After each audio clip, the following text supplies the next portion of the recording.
Hi everybody, Matt here from Matt Likes Comics. My first video with regards to books that my daughter picked did very well.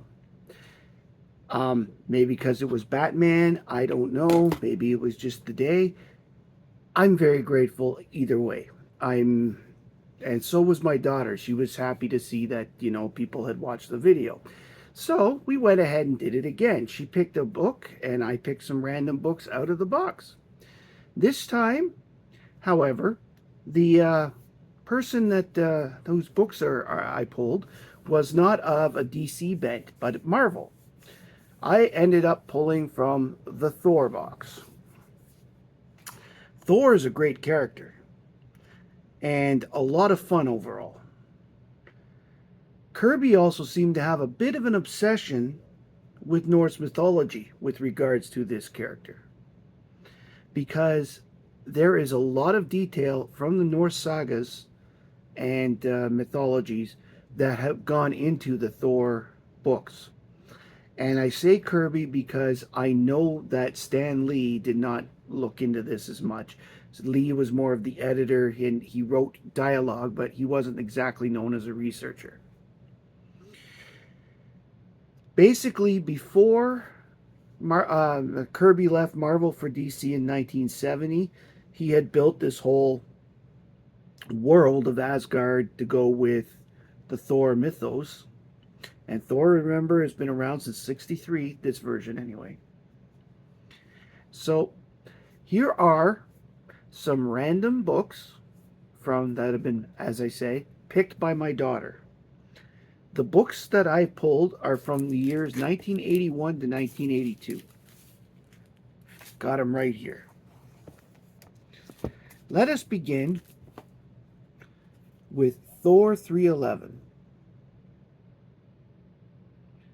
This story is called Grief More Than I Give Than a Girl, sorry, Grief More Than a Girl May Bear.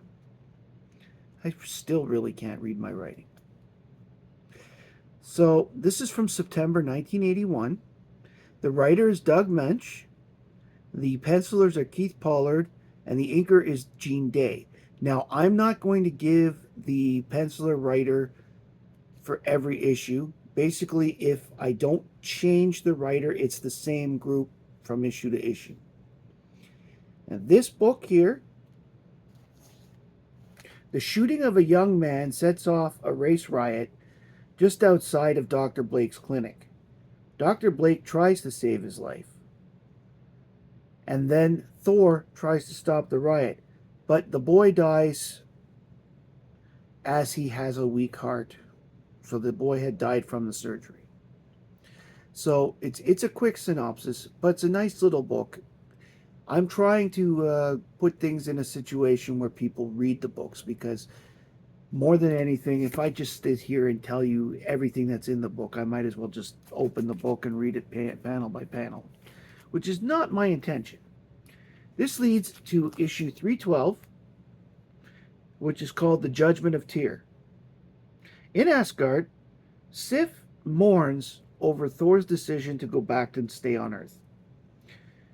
She is interrupted in her musings by the god Tyr, who is the god of war from Norse, who declares his love for her and demands that she return it. On Earth, Dr. Blake is headed to a medical review based on his actions from the previous issue. And on his way, runs into a situation where a crane is falling off a building. Turns to Thor, deals with that, and ends up being late for his meeting. And his fate is about to be decided. Tyr, meanwhile, finds an old law stating that Thor cannot leave Asgard for Earth unless the other gods vote for it. And Odin sends Tyr back to escort Thor to Asgard. Thor defeats Tyr, but returns to Asgard to find out what's going on.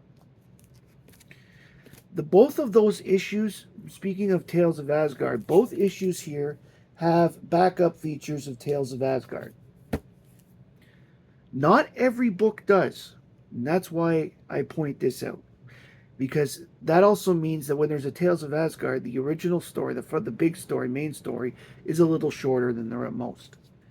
But that's one of the little kitschy things about Thor that I always liked, that there was that little bit of extra. I'm a big mythology fan, so that little extra kick into the look behind the scenes is a lot of fun. It's one of the reasons I collect Thor. Thor 313, Serpent from the Heavens.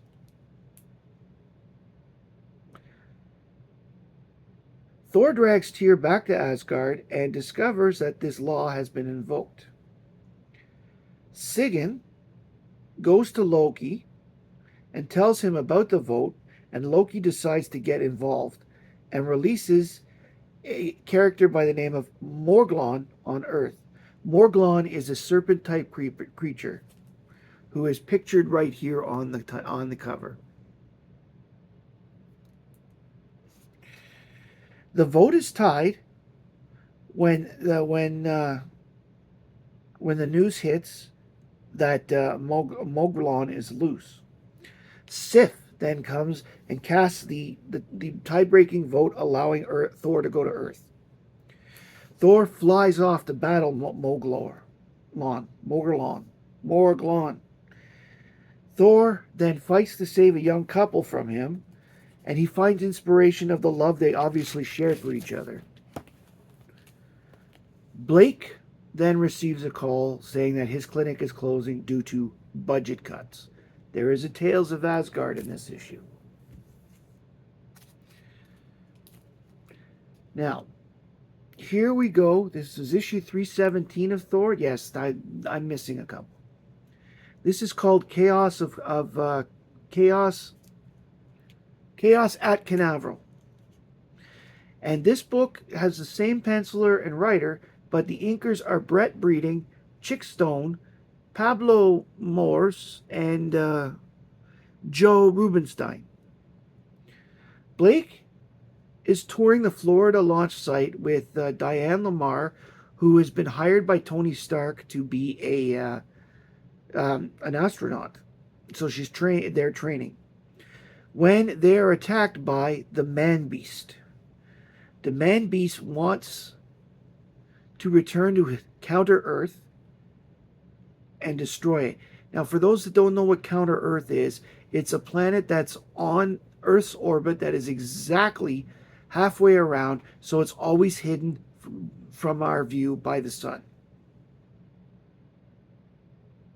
I don't know how that's physically possible, because anybody who knows anything about orbits knows that at some points it speeds up and at some points it slows down, which would leave a situation where we could see the counter, but I digress. Next up, issue 320, known as Blake's Menagerie. The inkers for this one were Chick Stone and John Torgtag. I don't know what the name is, I'm sorry. Torlag. Anyways, Dawn and Shauna is Shauna Lynch, who is another doctor at the new clinic in Chicago. At this point, Donald Blake has moved to Chicago at some point in the last 2 issues that I don't have. They go to a museum and see the Viking exhibit, where there is a particular silver chalice that stands out. Later, while Dr. Blake is setting up his new office, 5 people have changed into the beasts of the menagerie as effects from this chalice. They put Blake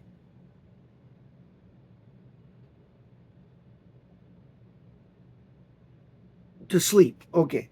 Blake is put to sleep. Dr. Blake is put to sleep, and then they go out for a night on the town. When Dr. Blake awakes, he turns into Thor to search for them and fight them, but a spell prevents them from returning to the chalice.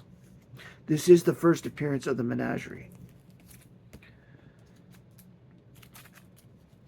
Here we have Thor 321, where we have a new penciler named Alan Cooperberg, and Chick Stone et al. Are still doing the inks.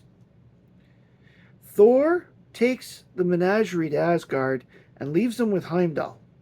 While he goes to confront Loki, Loki denies having anything to do with the menagerie and tells Thor the tale of Rim-Thursar and the menagerie. Rim-Thursar enforces his spell over the menagerie and forces them to steal the silver chalice. During the fight, Thor destroys the cup, thus trapping the menagerie as the 5 bodies that they currently occupy. Which brings us to issue 322, called The Wrath and the Power. Pencils are still Alan Kluppenberg, and inks are actually done by Jim Mooney and many hands, they call it, so lots of people did inks. Thor takes the menagerie back to Asgard to petition Odin directly, only to find out that Odin is having some serious issues with a creature called the Wolfing. Thus, Thor and the menagerie defeat this creature. Then Odin grants them their request to return to human form with their memories erased. And thus ends the tale of the menagerie and the 5 people who were turned into members of the menagerie to go back to their lives. The next one I have is Thor 323, which is called Here Comes a Dark Stranger. Now, this one is written by Stephen Grant.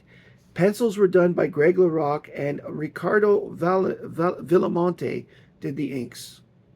Now, this is a story that doesn't take place in current canon. It's canon, but it takes place earlier. This is takes before Thor is on Earth a lot and has the other identity of Dr. Blake. So before Thor is cast into the form of Donald Blake, he becomes eager to prove himself to Odin. It was during this time that he encounters the Dark Man and his bride, and this is the first and only appearance of the Dark Man. And the Dark Man story actually is from an old myth that was adapted by Stephen Grant into this story.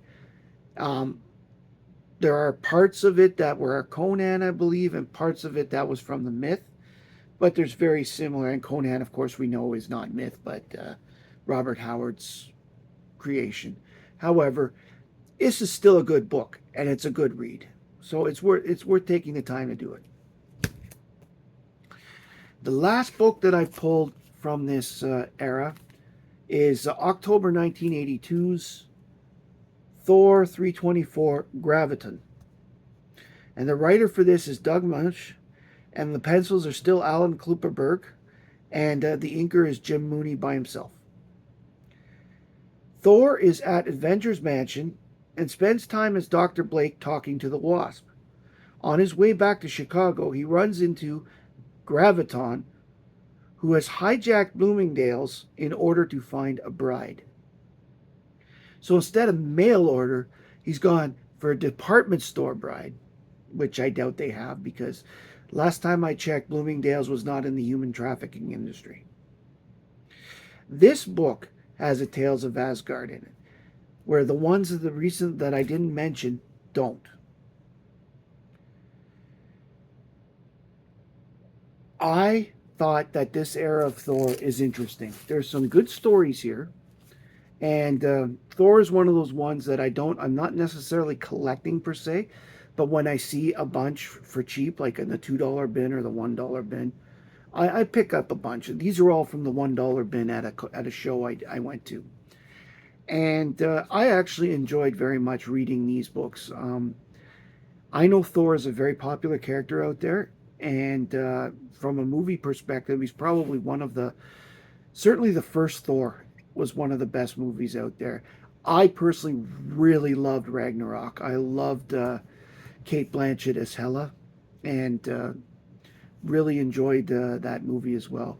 The Dark World was I have some issues remembering parts of it, so I don't think it was as.